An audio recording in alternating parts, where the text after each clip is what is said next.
15 degrees, you can see your breath. Out here in the lake of fact, breaking tables like it's poetry. Where else would you rather be? Pinto, Ron, Elvis, and the lay poncho. The members that you need to know. 'Cause once you out here now, your family. Where else would you rather be? Where else would you rather be? Welcome into the Nickel City Crew. I am your host, Rob Crippen. Please like us on Facebook and follow us on Instagram and Twitter at Nickel City Crew. This episode, along with all of our episodes, are presented by Crippen Legacy Entertainment here on Spreaker and StreamYard. We're so glad that you're joining us for some of your Buffalo Bills and NFL content again today. And as always, these are my Bills thoughts said out loud. It's a vibe so ridiculous. Since 12 plus 83 was 6. The shout rocking like a symphony. Where else would you rather be? All right, let's get straight to it. I'm excited about tonight's episode for different reasons. It's been an up and down season, obviously, to say the least. And some of these episodes, we've said it in the past, are just kind of therapeutic for me. They are important for me to kind of get some of my Bills thoughts off of my chest. You consume all of the radio or Twitter or whatever the case may be throughout the week after a loss like we had on Sunday, and it sometimes can get a little bit depressing. So I use these as a vehicle to kind of get some stuff off my chest and to hopefully feel a little bit better about my team at the end of it, or at the very least, get some stuff unloaded off of me that I need to unload. So I need it tonight. Joining me as always, my co-host, Adam Dump Truck Rupsick, Riding Shotgun. Check him out on Instagram at Adam Rupsick, RUPCZYK. DT, I just paid the clerk at the front desk. I gave her my dues. I need to sit on the couch, man. I need you tonight. I need to get back on the couch. I know that you're sick of me coming for these therapy sessions, but I need to get back on the couch, DT. What in the ham sandwich, as my father would say, rest in peace, is going on with our Buffalo Bills? 5-4, man. What's going on? Holla at the crew, DT. What's up, Rob? What's up, Nickel City? And damn, a nickel, 5. We only got 5 wins at this point in the year. That's not what we were anticipating, not what anybody was anticipating, obviously. And that's the point of this show. That's the point of the crew. We're real. We lay it down. I'll do my best to get you back tonight, but it's the office is a little dark. You come in, it's usually supposed to be positive and flowers, and hey, man, it's a little dark on this end too. But I think we'll be back by the end of the show, and getting ready, prepared for Monday Night Football coming up. But let's rock and roll. 5-4, not where we want to be. Dark weather, dark vibes. Yeah. 5-4. It changes the clocks back. It's getting darker earlier tonight as well. So you're absolutely right with that theme. It's crazy, DT. 9 games in, halfway basically through the season, 5-4, like you said, not what we expected. And it's funny because, I just started to get, in my own head a little bit. And I'm ready to dish out some blame. It's been about a season now worth of games, DT. If we date this back to last year and we can archive it and go back, like it's been like the second half of last year, right around Green Bay and the bye week last year. And it was something that we couldn't get our finger on, but we noticed it right here at Nickel City Crew. And we talked about the fact that this offense was struggling. Not a lot of easy buttons, not a lot of layup lines. We've talked about all of those different types of things. And now, DT, I'm wondering about who it is to blame, and I'm ready to dish out some blame. And I'll be honest, I'm not necessarily calling for heads and people to be fired. I've heard all the different arguments to and for some of those things to happen, some of those changes to be made. I'm really just at a point now where I want to know who to be mad at. And I know, some people say Dorsey, and some people say his scheme in general. Some people say McDermott. And I know there's plenty of people that don't like McDermott and stuff like that. Like I don't, but I don't know honestly who to blame, DT, because it's almost like an echo chamber. And I know, Sal Capaccio had said something about like fans short for fanatic, and he's correct. Like I am a fanatic, and I don't run from that or anything like that. I'm a season ticket holder just like you are, and I'm a made man in the mafia just like you are. But like I paid my dues. Like I want a championship, and really at this point, nothing below that is really satisfactory. So because of that, my senses are heightened, so to speak, DT, and I'm looking for who to blame. And that is really my only thing that I want to get out of this, is I want to know where to look and who to be upset with, because I'm really upset with the inconsistency of the offense now for almost a full season of games. This offense has been really, really up and down, to be honest.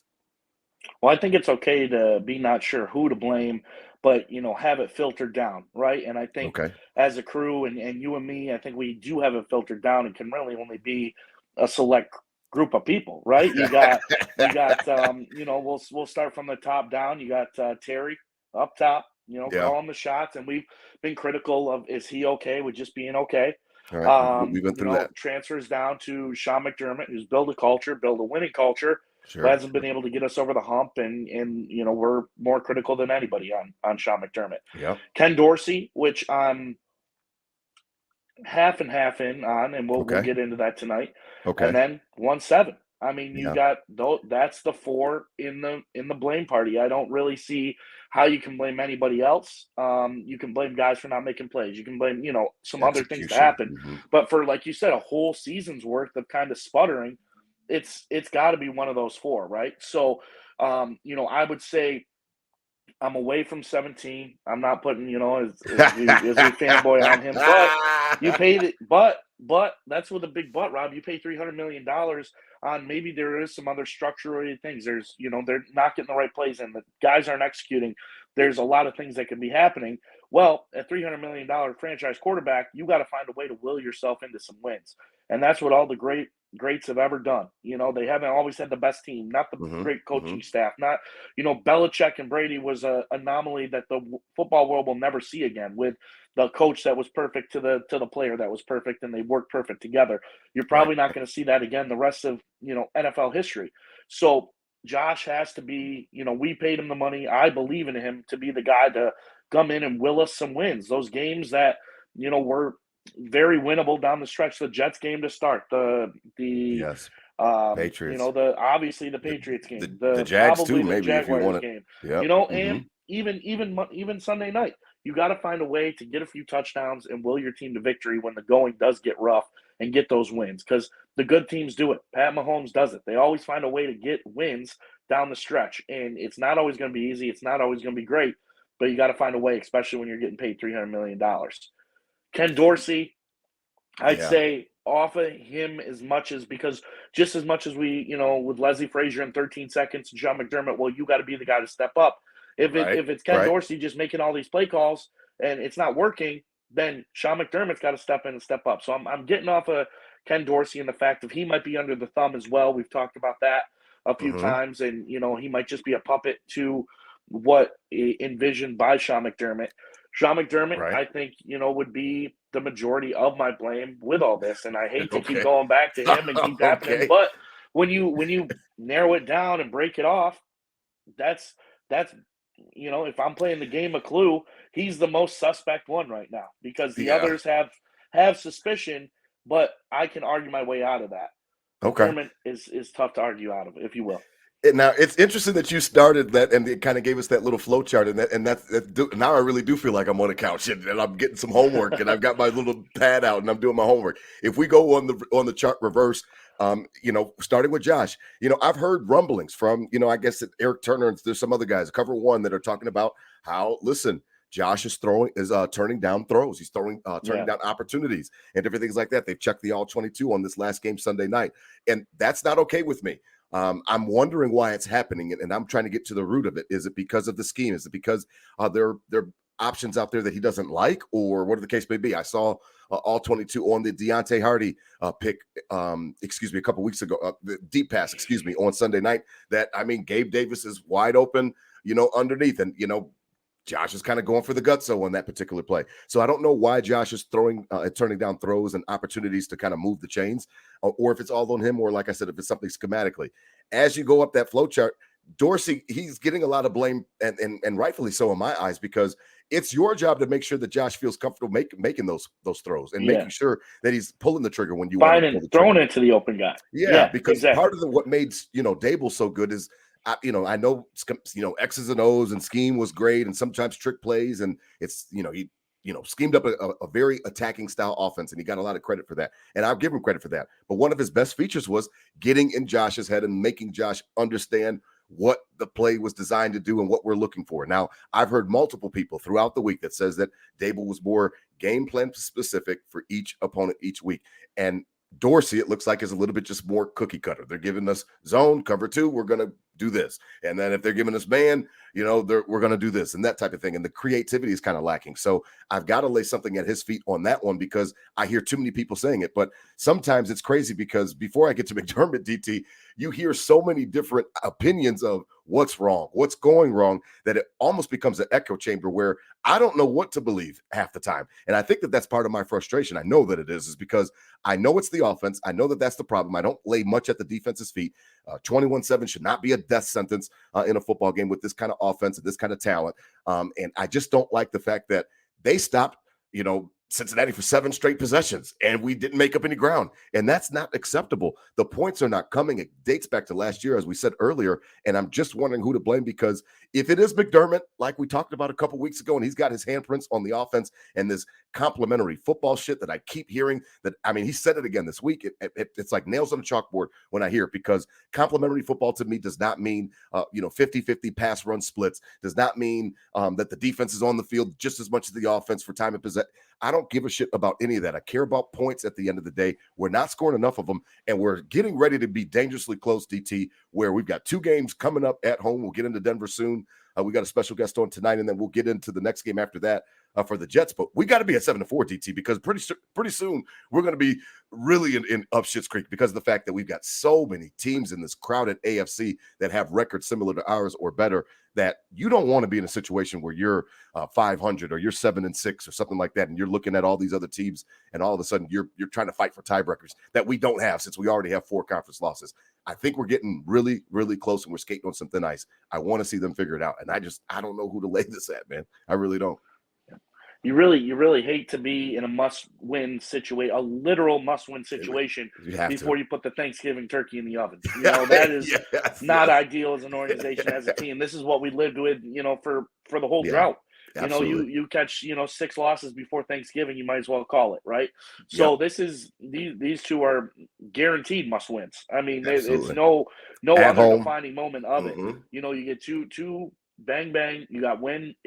If you get the must wins, then you go to 7-4, going into some meat. Eagles, bye, Chiefs, Dallas, Cowboys, Chargers. Yeah, to end the season. And then you got to go 2. You got to go 2-4 in that stretch. Yeah. You got to go 2-4 in that stretch to end Patriots Dolphins. I mean, that Dolphins game could be for the division week 18. That would be our best case scenario if it was, to be honest. Having that game for the division in week 18, because you're going to have to knock on Dolphins taking some L's, but they've already played the Eagles. They've already played the Chiefs, so that there's some other things going into that. But 10-7. I don't know. 11-6. It could be hard. 11-6. I say you're sliding in, and they don't have the ball out of the outfield yet. But 10-6. That the catcher's got the ball. It's just a matter if he tags you or not. 10-6, 10-7 is going to be, you're going to be up against it for sure. And again, those 4 conference losses again, which is why it's so massive and so disappointing that we dropped those games again. The Jets game, you'd love to have that back. You'd love to have the Patriots game back. Looking at the schedule and the way it is gone so far. As we continue to transition, it's funny because before we get on to Denver, it's funny because I was thinking a lot about the splits and I know that people were going to talk about EPA and points per game and all this other stuff, and I know Nate Geary last week came on, shout out to him joining us last week, and he's like, people, if we lose that game, people are not going to want to hear about stats, and like he was absolutely right, because I don't give a shit about EPA or anything in yards per play, and it still looks like we're still doing great and we're in great shape and stuff like that. I'm not buying it because of the fact of how long this offense has been so inconsistent. I'm wondering, is it just a situation where we need to just kind of go pass heavy, DT? Like, does Dorsey need to lean into Dable's philosophy even more? I remember a game once upon a time during the good old days where, I mean, Dable came out and passed 17 straight times, I think it was, to start a game against, I think it was Indy or something like that to start the season. And it was crazy because I had never seen my team do something like that. I'm like, holy shit, the Bills are playing the game like I played Madden, and I throw on Madden almost 99.9% of the time. And it's funny because obviously we already know the statistics and we don't get deep on stats here at the crew, but pass plays yield more than a run play. And, what's the worst that can happen on a pass play? Well, we're going to get an interception from 17. Okay, well, we deal with picks sometimes. What is going to happen? A sack, a fumble? what's the problem? Negative yardage. Oh, what? I don't want to be scared to throw the ball. And I've been hearing this rhetoric this week that maybe McDermott is slowing it down to protect his defense and keep them off the field a little bit longer. What you are doing, and we've already talked about, DT, is you are playing into the opponent's hands, especially in situations where you're the better team, because you are limiting your possessions. I just said it on Twitter with our guy Justice at Buffalo Fanbase. Tempo, tempo, tempo. More plays, more tries, DT, more opportunities, more kicks at the can. I want them to run up tempo. And I don't understand of this theory that we need to slow the game down because we need to protect the defense, when the best way to protect the defense is to score points. Now, obviously, you can go up tempo and it can shoot you in the foot because you can go 3 and out and all you've done is wasted 54 seconds off the clock or something like that. I understand that. I just don't want to live in a place where I'm operating in a place of fear, because I just feel like the offense never did that under Dable. He was always balls to the wall. He was always pedal to the metal, and he was always looking for the jugular and always looking to put teams away quickly. And what happened? All the bad teams we would blow out, DT, where our starters weren't even playing second half. And those guys, so now you're mitigating all of those injury risk. All of that type of stuff comes back into play. So don't give me this bullshit about protecting the defense, or McDermott wanted to protect his defense, when you actually can protect your defense the best way by scoring more points, because that does end the game quicker. And it's not really proportional. Like, yes, like they're it's not like they're going 50-50 currently. Last game they threw 40 times to a running back running 8 times. Josh also ran 8 times. 8 so times. Technically, it was 8 runs to a running back. Mm-hmm. Yeah. So technically, it was 40-16, right, in proportion. So it's not like we're cramming run down everyone's throat, but I think they're running in the wrong times. As we look into that, the first drive of this might be another shootout on Miami game. The Bengals come down, score right away. What do the Bills do? Get in the hurry up, spread things out, move down the field easily, score a touchdown, boom, get the ball back. Go run, sack, and that's like, those are the situational runs. Like, running, I think, is more when you have the lead and you're trying to take the game down, and the defense is back because they're worried about getting beat again by Josh Allen, and you hand it to James Cook and the box is wide open for an 8-yard run on first down. Then that's the runs we like to see, and they're running in a situation where they know they're going to be in a shootout. And they run and take a sack, and they're kicking it anyway. So then that's not even taking time off the field to keep your defense off the field. It's the same situation. It's counterintuitive, yeah. Mm-hmm. And one thing I did do a little research on is they get super conservative after Josh Allen picks. Oh, that is so great. Motherfucker's been throwing a pick every game. So there's always a situation where they went run. They went run pass after his first pick on that corner. I know he'll do one. The last 5 games he's thrown a pick. They have punted on the next possession every single time. No way, DT. Every single time. Look at DT doing his homework. You look, back from the last 5 games, and the Buccaneers one was that bullshit, drop into the line and whatever happened. They get the ball back. That's what started their 4 punts in a row inside the other territory and whatnot. That made me mad. New England, same thing, and same thing happened in the Bengals. Like, last 5 games for the last 5 picks in a row, that next possession after the pick is a punt.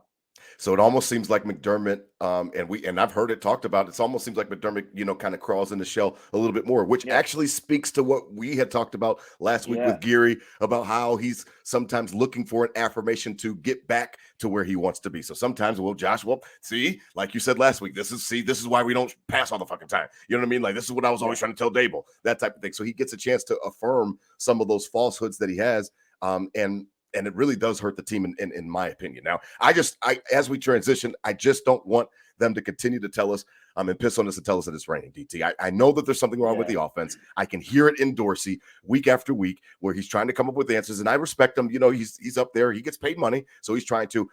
McDermott misses the mark for me. He's talking all over the place. Now, last week, he wants to try to say that he doesn't know why they're running tempo. I don't know if he's trying to protect Dorsey or what that all was about, but like he's just – I'm always – hypersensitive with him anyway, but the fact that complementary football moniker really does get on my nerves. Now, as we proceed, we've got a big one coming up. Can I say one more thing about the offense? One more thing Absolutely. about the offense Please, here. I got to please, get off my please. chest here. Nickel City Crew, hear me. Please. On the other You on the side, couch too. you might have to pay me too. Yeah, we're paying each other here. I love So it seems like, and when something's hitting, we get away from it immediately. it. So I've been, Speak we've to it. been 10 fans since he's been in. Right. Since we drafted him, we've been 10 fans. Absolutely. Every time the dude touches the ball, it's 12 yards. Every single time.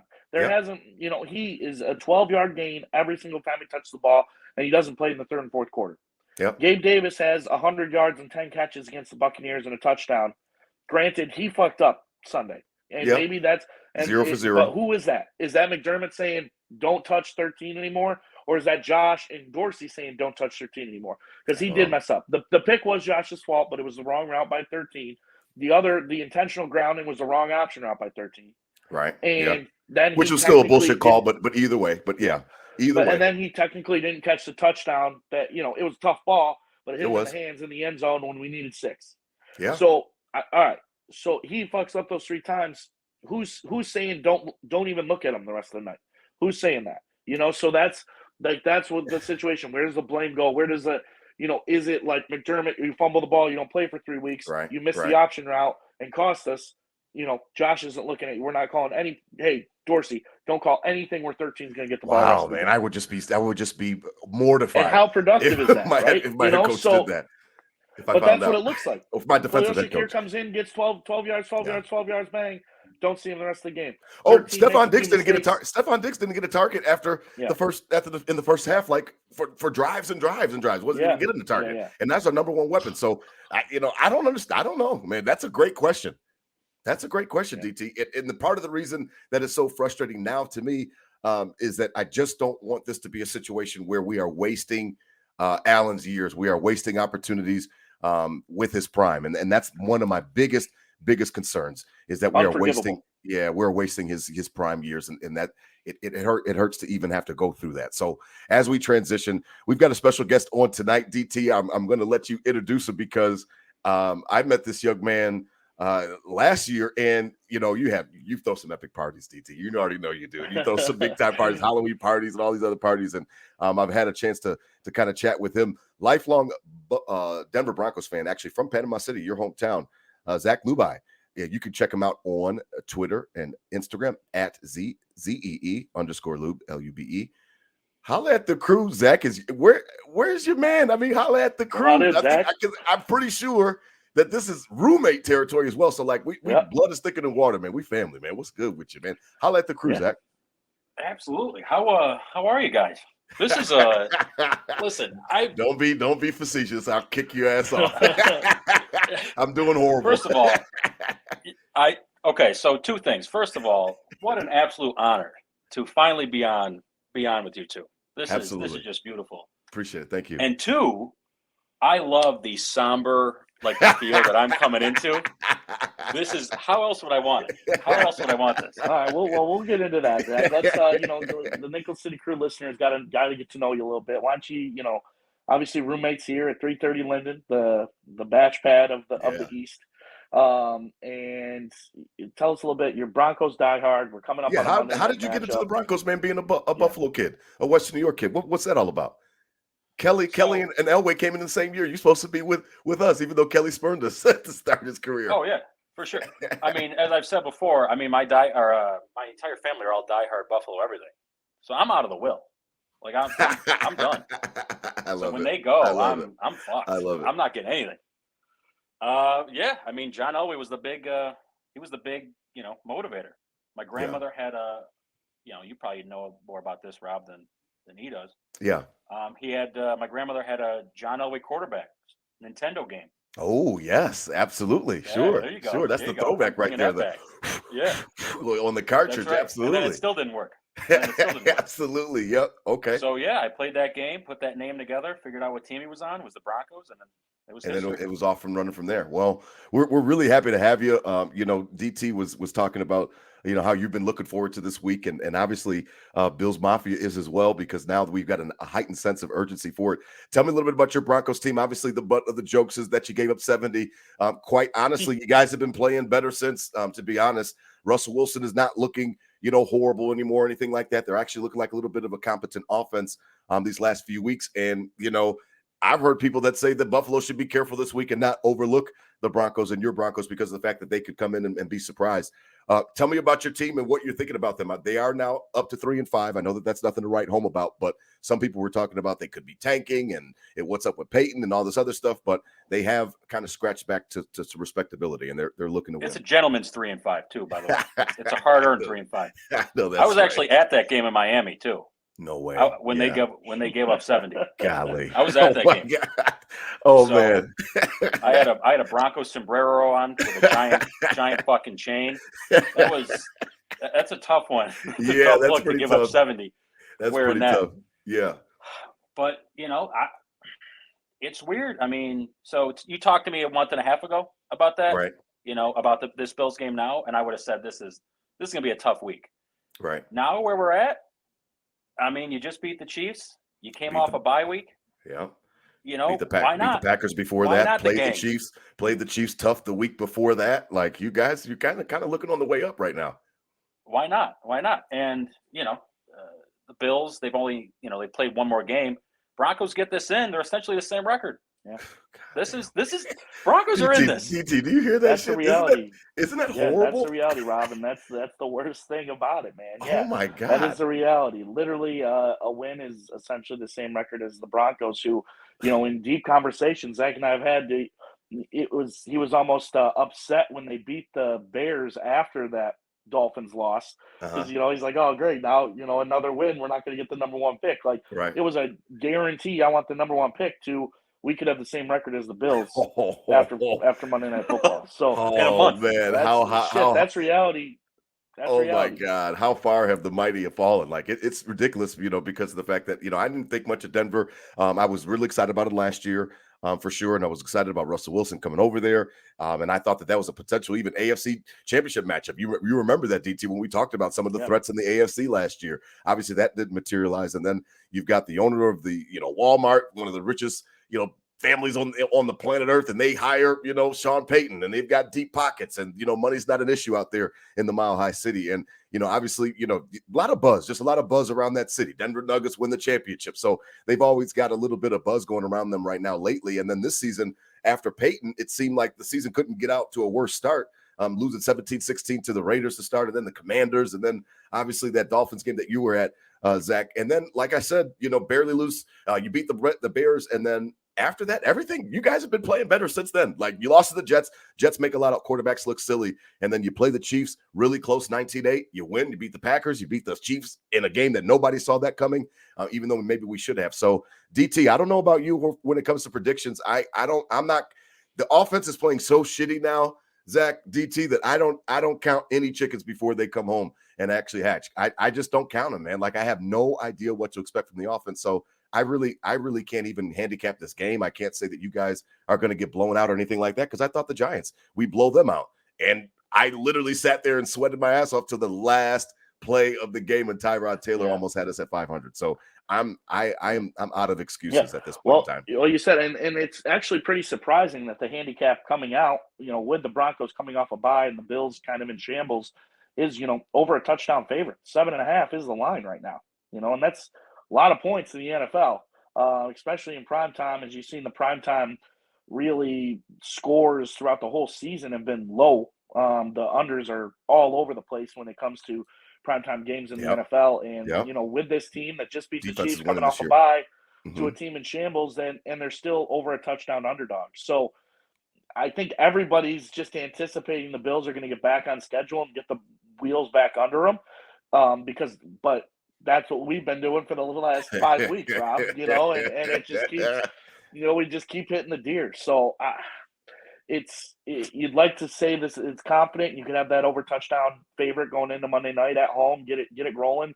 Weather shouldn't be too bad yet, but you're right. I can't take it for granted. Look at how we're stuttering, DT. I mean, we used to have so much bravado and confidence, and we're stuttering. Yeah. Come, Zach, you guys cannot fly across the damn country and come to Orchard Park on a Monday Night Football. Everybody's going to get juiced up for that game. Everybody's going to be ready to go, screaming full throttle. You guys can't come across the country and beat us in our home field, can you? Yeah. Yeah. Can you, though? Yeah. Like, Listen. Zach said That's all I yeah. get. I'm just They kidding. could. I'm just kidding. Yeah. They could. They Great definitely analysis. could, He but said yeah. I watched, with the Bills. When did the Bills play? When Who are you looking for? What game? Thursday night. Oh, yeah. Thursday night game. So Yeah, that Sunday, Tampa. we had the slot wide open, and obviously Sure. I wanted to see the Chiefs get beat. So I watched Sure. that entire Broncos game with Zach here at 3:30. Sure. And great win by the Broncos. They forced 5 turnovers. They converted on those 5 with touchdowns. Right. Russell Wilson had 100 yards and 3 touchdowns. Yeah, I know. 113 yards and 3 touchdowns. And watching that cat is not, I'd be more scared of Baker Mayfield, to be honest, in these situations. Tyrod, but then I just didn't see, no offense, Zach, I didn't see anything that could beat this Bills team, even in their shambles, when I watched them beat other than 5 turnovers. What would you say to that, Zach? The Bills are in shambles. The Bills are bleeding. I've said it before. When else would you catch them? Yeah. When else would you catch them? What's a better situation? What's Maybe a better situation? A cheap trap game if they're have 1 loss by now or something. Yeah, no, right. there's not a better time. They're bleeding, and the fan base is questioning stuff. They're questioning everybody. Kerry Pagula's out. They're going at Jesse Pagula. They're not even rooting for in tennis. They want everybody out. Who's doing that? Who's saying Nobody's saying anything about the Pagulas. The streets talk. You go quick coming into the Nickel City Crew and knocking tables over and shit. I got something for you. I know where you stay, man. You better chill out, man. I'll be back up this season. I mean, you're absolutely right. When is a better time, Zach, to catch us? And you're right about it. I mean, it's the cold hard truth. You guys have a shot. I won't put it past them at this point in time because of the way that the offense has been sputtering. I can't put it past you guys, to be honest. I know that DT's point is right. I said that Russell Wilson has been looking better. That's from has he been looking abysmal? You know what I mean? So it's a step up for him in that respect. And maybe Sean Payton has figured something out. But they do play tough. Number one, besides that Miami game that you were at, Zach, they do play tough. They don't quit.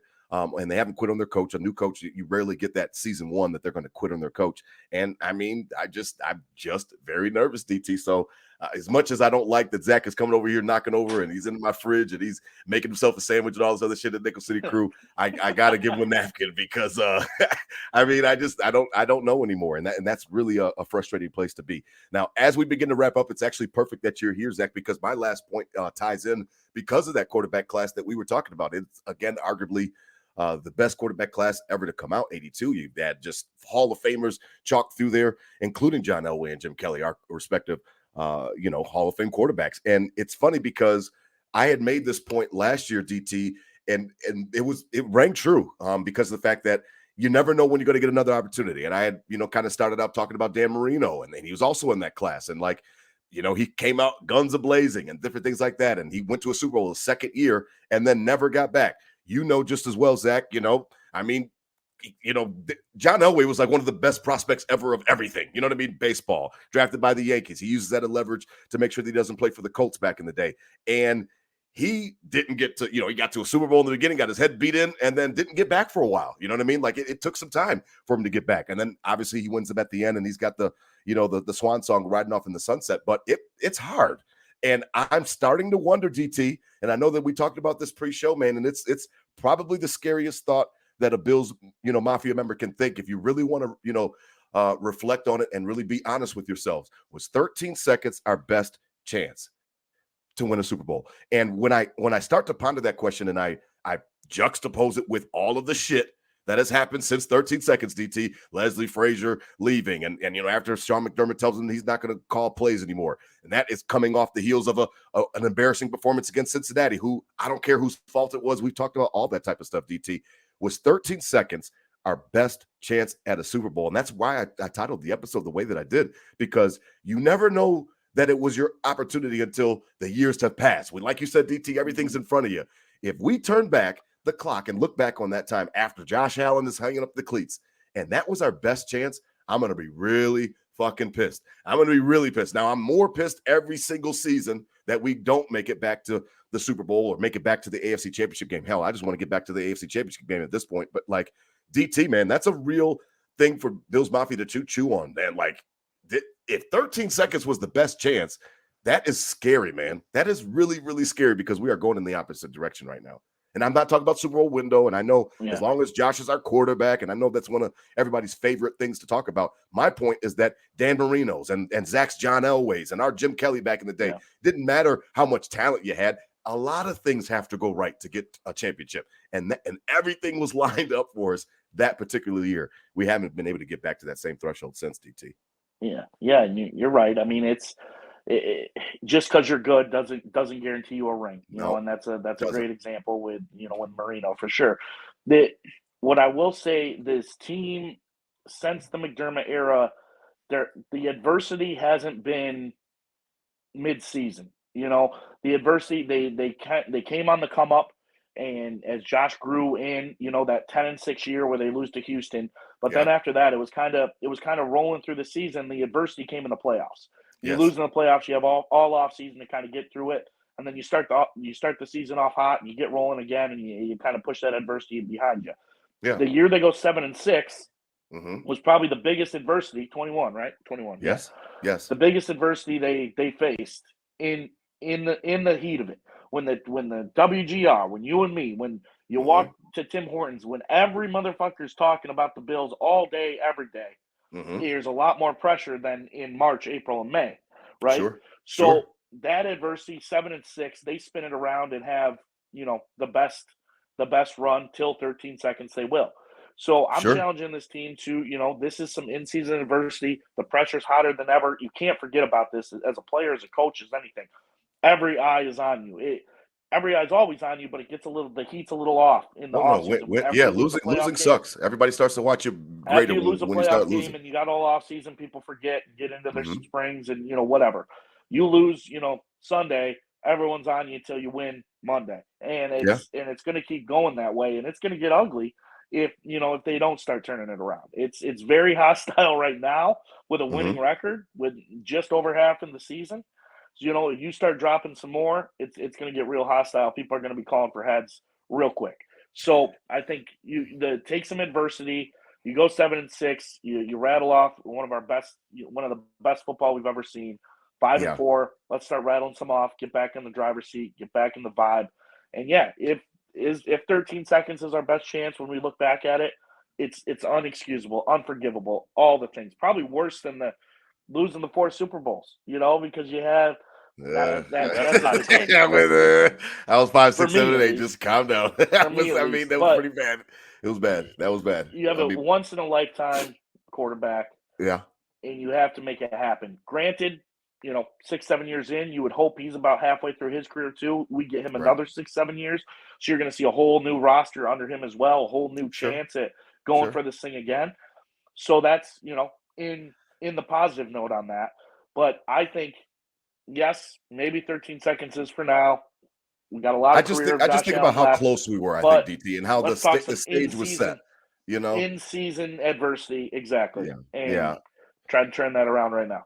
Zach, I know you're not a Bills fan, but you definitely know everything about Bills Mafia, living with DT, and then obviously being from Western New York itself. What do you feel about it, and how do you feel about it? Because even though you're rooting for Denver, those quarterbacks came in at the same time, so you do know what I'm talking about. When and obviously you got some championships at the end, but it's not easy to get to that threshold. It's not easy to go represent your conference in the Super Bowl, let alone win it. And some luck needs to go along with that as well. And I just feel like we gave up a great opportunity. And every year removed, Zach, I just feel a little bit worse about that day because of the fact that what I was just saying with DT, everything was kind of set up, tailor-made for us. Now, again, we always know that we don't know what the future holds. And, obviously we lost to Cincinnati the next year in the playoffs. So there's no guarantee that we would have beat them. But I feel real strongly about the fact that was a great opportunity to go represent the conference in the Super Bowl. And I just don't know how many times they do revolutions and they come back around. And I'm just not sure, man. I'm really not.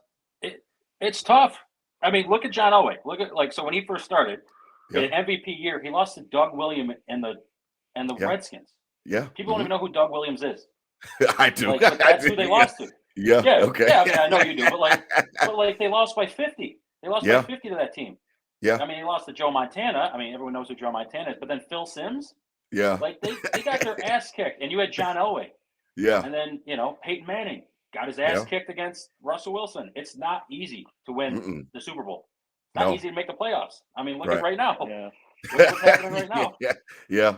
So, I mean, 13 I just seconds, don't want was it. that I your just best don't chance? want it to be. Yeah, I just don't want it to be. I just don't want to look back on it, fellas, and lament it any more than I do. And I think that the easy thing to tell yourself, DT, is what we often have done it since then, since the scars of that game is well, we'll be back, and Josh is great, and all those different types of things. And that's true. I'm not disputing how great Josh Allen is. I think that we kind of got on a level where we thought that we were more entitled to it after that wonderful run with him, and it kind of spoiled us to a point where maybe we thought that, well, this is how it's going to be every year, as opposed to, damn, that was a really good opportunity. And we think we just fucked up.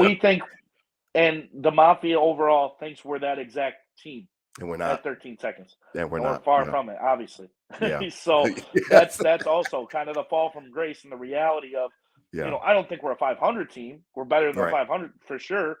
But we can't be that 13-second team all 14 years of Josh Allen's career. There's going to be ups, there's going to be downs for sure. But that's been the biggest part about grasping this is everyone just expects we should be the 13-second team all the time.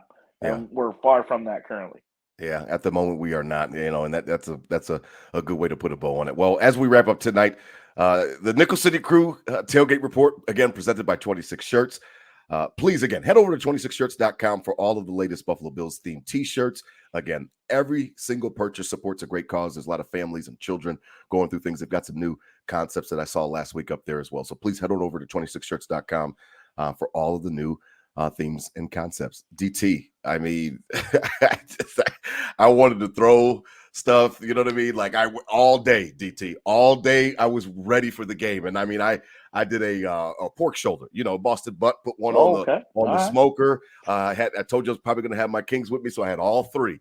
And we were just kind of playing all day and hanging out all day, and just the crescendo, just building the anticipation. That's what I hate about these damn night games, is that it's all day you have to wait, and it's like, golly. And you got the 9:30 game that morning, so that kind of helped out with Kansas City and the Dolphins getting it on, but like that kind of helped out a little bit. But then you got the 1 o'clock slate, 4 o'clock slate. So DT, my day was all messed up. I waited all day for it. I had the pork butt on there, and then unfortunately, the family dog. Now I'm not a dog lover or anything like that, but my ex-wife had a dog, and I grew an affinity to the dog, whatever the case may be, over the years. And her dog died, and like that hurt my kids. So like that was all right before the game. So like it was a shit. I should have known that was a fucking ominous, cloud coming when that happened. And like it was crazy, DT. That is how I consumed it, man. Wow. The dog died right before the game. Had the pulled pork off of the grill, and then we watched that game, and it was not fun to watch, obviously. So. I mean, DT, I don't know what you did, man, but it was a crazy Sunday, man. I should have known from the beginning. I really should have. Damn. Well, sorry to hear about the pup, What'd you do, man? How'd you consume the game, DT? Well, it was 14. He was a good dog. I lived the Bachelor life to the fullest this weekend. I didn't do anything, and I watched football all day, every day, Saturday and Sunday. Just didn't do anything and watch ball, consumed it, bet, lost, did it all, And then I love it. I love it. The game comes around. We had a good brunch. People over. Sunday, You guys had people over, Zach? Yeah. Nope, just went dark. A few friends went some places, and I declined invitations to go. And actually, Zach and I were just chilling, watching. Okay. We had living room junior, living room senior going. Lights were kind of dim, and I knew it was. Get up for game day. I love watching the Bills every week. It's like one of the best parts of my week. And absolutely, the third quarter, I got it on in my bedroom. I'm watching it from my bed. I'm like, all right. Yeah. When can I go to sleep? Yeah. And that's like when you knew it was. It was just the vibe has changed. And that's not you at all. Yeah, that's not you, DT, at all. No. Yeah. No. Doing strikeouts in the kitchen after tutties and beating the Bengals on Sunday night. We're back on track and let's roll. And instead, it just the darkness stayed. And man. I literally watched the finale, literally with the sleep timer on the TV, like kind of one eye in the game, like, do we have a shot? No. Right. And so, I don't, not a good tailgate report from either. Not a good, it was a weird vibe. It was a weird vibe in the house from the start. From the start of the day. Yeah. It was like taking that test that like you don't know. Like one, you totally forgot about it, but you kind of know the subject. Usually it's like the Bills are playing. They're going to win. It's like the test is like intro to basket weaving.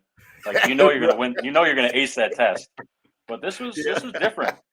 Yeah. The vibe was dark. It was somber. Yeah, no, I was definitely feeling that 650 miles away from you guys down here in Charlotte. It was the same thing. It was not. It wasn't a bad day or anything like that. I had the Kings with me playing around. But maybe we gotta bring it better. What did we need to do? Like I don't know. I'm doing out. tailgates. I'm doing everything. Get the music going. Yeah. All right, now, so Zach, you are attending the game. Nickel City Crew Tailgate Report, again, presented by 26shirts.com. You are headed to the game this week, correct? Absolutely. Shout out Big Ben from the LA&K. We bought those tickets from them. Okay. They're not able to make it this week, so we're gonna be repping Big Ben and Anna's seats. Awesome. Zach, awesome. Well, you'll be right in the middle of the action, Zach. Yeah. You coming up, Rob? What's up?